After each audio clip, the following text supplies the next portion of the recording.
All right, let's talk about something we all run into, right? That classic choice. Do you go with what's popular or do you do what's actually you? So let me just ask you straight up. Are you following your friends or are you following you? So, to really get what that feels like, let's jump into a pretty common situation.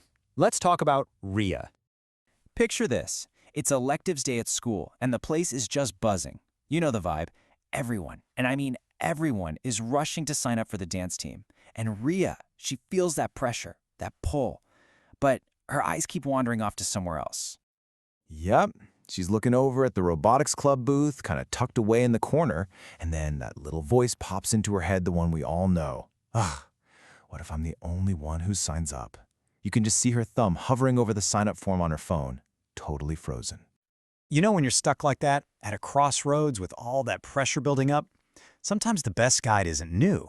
It's ancient. There's this amazing piece of wisdom that just nails this exact feeling. It basically says, look, it's way better to walk your own path, even if it's a little messy and you're just figuring things out, than it is to be perfect on a path that belongs to someone else. And here's the kicker. It's your work, which means it's your growth. And this idea, it's not new. It's actually inspired by the Bhagavad Gita, specifically Chapter 3, verse 35. Goes to show you some advice is just timeless, right? Perfect for the problems we face today. Okay, that's great in theory, but what do you actually do when you're the one with your thumb hovering over that button? Well, let's make it super practical. I'm going to give you a simple 3-step check you can use in that exact moment. All right, first things first, just take a breath. Step 1, name your why, and be real with yourself. Maybe it's just, hey, I love building stuff. Perfect, that's your why.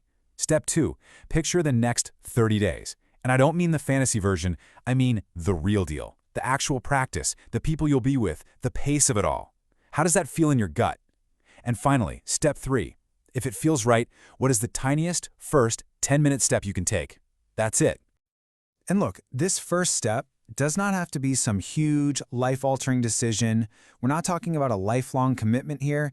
It could seriously be as simple as just drafting a quick email to the mentor, just to ask a question. Or, hey, maybe it's even smaller than that. What about just watching that 2-minute intro video for the club? Zero commitment. It's just you satisfying your curiosity, getting a little more info. See, the whole point of these tiny little steps, emailing, watching a video, whatever, it's all about lowering the pressure. That's it. So you can get to that moment where you feel ready to just click sign up. And boom, with that one little tap, you've officially stepped onto your own path. It's amazing, isn't it? How a tiny, authentic choice, one that comes from just a quick moment of checking in with yourself, can literally change your direction. And hey, this whole journey of applying this kind of wisdom, it definitely doesn't stop here. We've got way more Gita-inspired stories coming soon, so make sure you're following us at @Mindset with Gita. And if you want to take this even further, we put together a whole learning pack you can use at home or in the classroom. The link for that is in the bio. And you know what? If this resonated with you, go ahead and save it. Or share it. You really never know who else out there needs to hear this exact message today.